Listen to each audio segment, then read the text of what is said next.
Hello friends, Constance here from Cosmopolitan Cornbread. So I just had a really quick video that I wanted to share with all of you today just because I had some questions about the wall of cabinets behind me, and I wanted to get this filmed before it's too late because after all, we are on the way out of this house and I won't have an opportunity to talk about this again.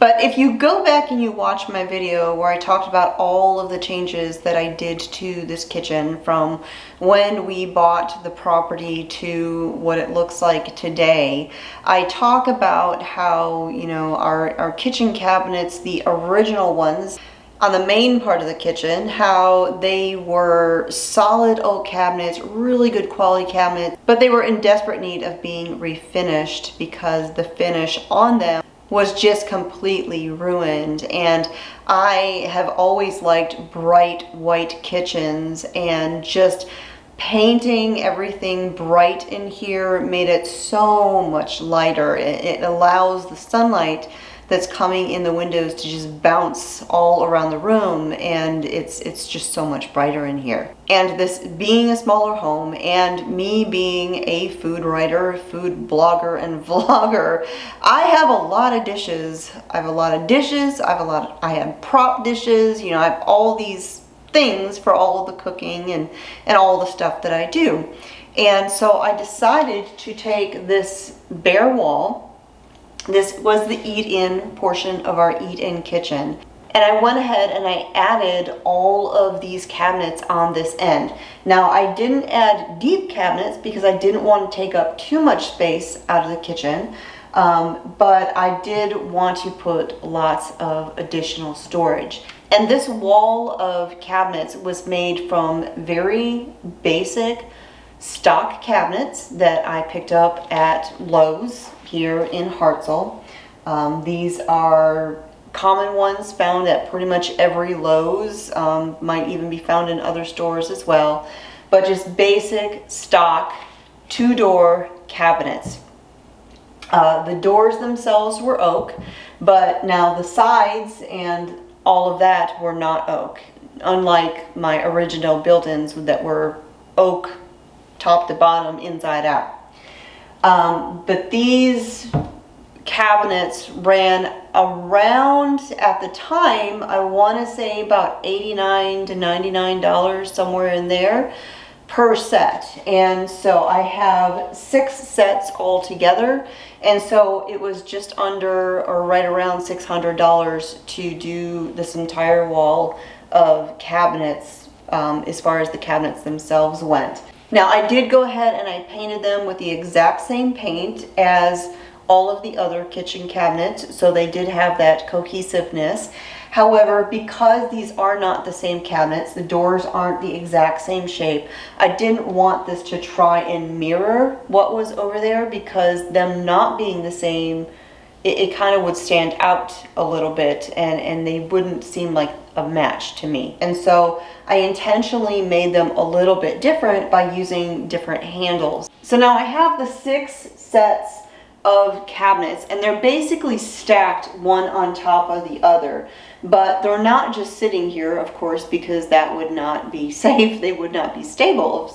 If you pulled on one of these, they could all come tumbling down.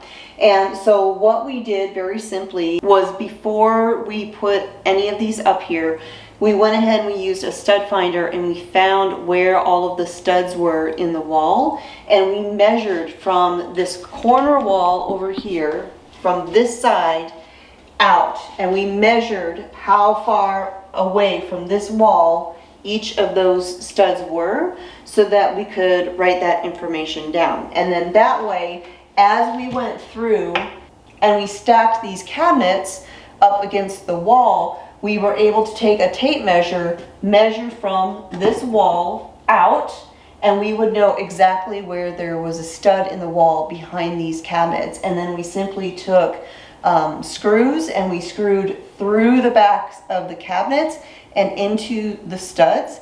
That way these cabinets are nice and solid. They are not going to go anywhere. They are firmly attached to the wall. Now, these stock cabinets do only come with one shelf for each of these cabinets, which to me was not enough. And so what I did is I just took some particle board.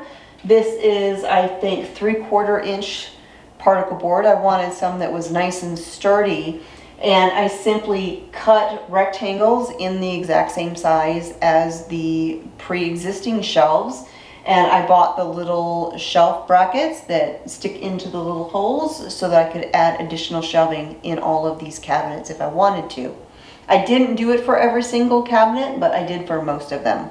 So now once I had all of the cabinets stacked and secured to the wall, then I went ahead and I painted all of the cabinets. I painted the fronts and I painted the doors. I did not paint the insides of the cabinets because I just didn't feel like it was necessary. Of course, if you wanted to take that extra step, you certainly could.